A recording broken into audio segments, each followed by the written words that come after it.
প্রিয় দর্শক, আসসালামু আলাইকুম। আজকে একটা দুর্দান্ত স্বাদের রেসিপি নিয়ে চলে এলাম। আজকে বানিয়ে দেখাবো আপেল পাই। এই পাই যে কোনো ফ্রুট দিয়েই বানাতে পারবেন, তবে আজকে আমি বানিয়ে দেখাবো আপেল দিয়ে। এই পাই বানানো খুবই সহজ। তাহলে চলুন মূল রেসিপিতে চলে যাই। এখানে আমি কিছুটা রেড আপেল নিয়েছি। এখন এই আপেলগুলোকে ধুয়ে ছোট ছোট পিস করে কেটে নিব। আমি সব আপেলগুলোকে ছোট ছোট পিস করে কেটে নিয়েছি। এখন আমি আপেলগুলোকে রান্না করে নিব। একটা ফ্রাই প্যানে আপেলগুলো দিয়ে এর ভিতরে দিয়ে দিব 1 চামচ চিনি আর 1 চামচ লেবুর রস। এখন এগুলোকে নেড়েচেড়ে এটাকে সিদ্ধ করে নিব।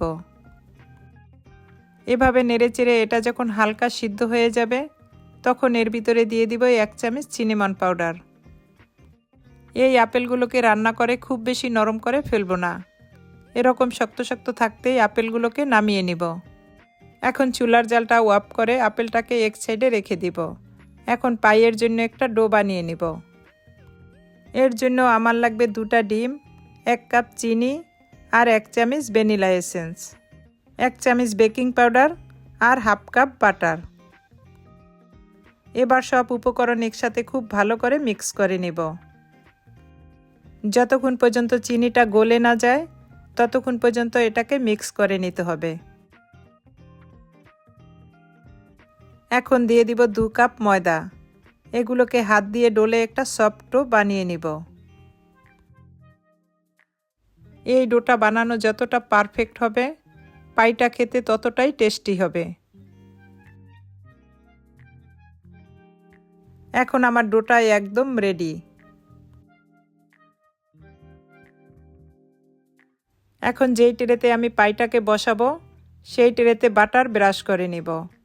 এভাবে বাটারটা ব্রাশ করে নিলে পাইটা মোল্ড আউট করতে বেশ সুবিধা হবে।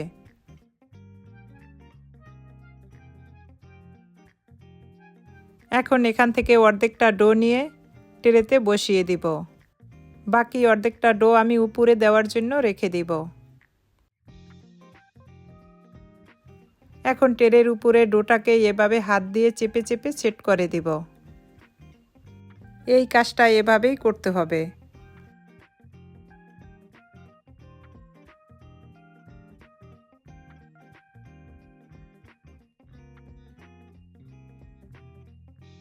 এখন আমি যেই আপেলটাকে রান্না করে রেখেছি, উপরে সেই আপেলটাকে দিয়ে দিব। আপেলটাকে পুরো ট্রেতে এভাবে সুন্দর করে সেট করে দিব। এখন আপেলের ট্রেটাকে এক সাইডে রেখে অর্ধেক যে ডোটা রেখেছি সেই ডোটাকে রেডি করে নিব। এখানে আমি একটা বেকিং পেপারের উপরে ডোটাকে রেখে ডোটাকে বেলে নিব। এই ডোটা খুব বেশি পাতলা করে বেলতে হবে না। আমি এক হাত দিয়ে বেলতেছি, আর এক হাত দিয়ে পেপারটাকে ধরে রেখেছি, কেননা পেপারটা সরে যায়। এখন একটা কুকির কাটার দিয়ে এটাকে ডিজাইন করে কেটে নিব। উপরে আপনাদের পছন্দ মতো যে কোনো ডিজাইন করে দিতে পারবেন। আমি এরকম রাউন্ড করে রুটিটাকে কেটে নিয়েছি।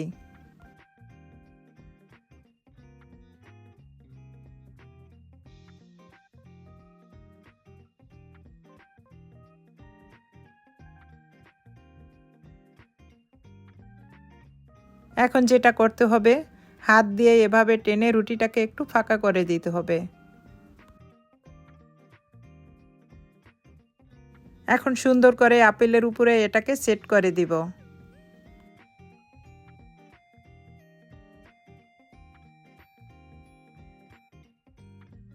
এখন রুটিটাকে এভাবে ফাঁকা ফাঁকা করে পুরো ট্রের উপরে সেট করে দিব। এই কাজটা হাত দিয়ে এভাবে করে নিলে পাইটা দেখতে অনেক সুন্দর লাগবে। এবার উপরে কিছুটা আলমন্ড স্লাইস দিয়ে দিব। উপরে আলমন্ডটা দিলে এটা খেতে আরও বেশি টেস্টি হয়। এখন এটাকে 180 ডিগ্রি সেলসিয়াসে 25 মিনিটের জন্য বেক করতে দিব। 25 মিনিট পরে এটাকে বের করে আমি ঠান্ডা করে নিয়েছি। এখন পাইটাকে মোল্ড আউট করে নিব। এটাকে আরেকটু সুন্দর আর টেস্টি করার জন্য উপরে সুগার পাউডার ডাস্ট করে দিব। এখন আমি এটাকে কেটে দেখাবো। এটা দেখতে যেমন সুন্দর, খেতে তেমনই টেস্টি। আপনারা ঝটপট যে কোনো অকেশনে এরকম পাই বানিয়ে পরিবেশন করতে পারবেন। আমি আশা করি আপনাদের কাছে আমার এই রেসিপিটা ভালো লাগবে। যদি ভালো লেগে থাকে আমার চ্যানেলটাকে সাবস্ক্রাইব করে আমার চ্যানেলের পাশে থাকবেন।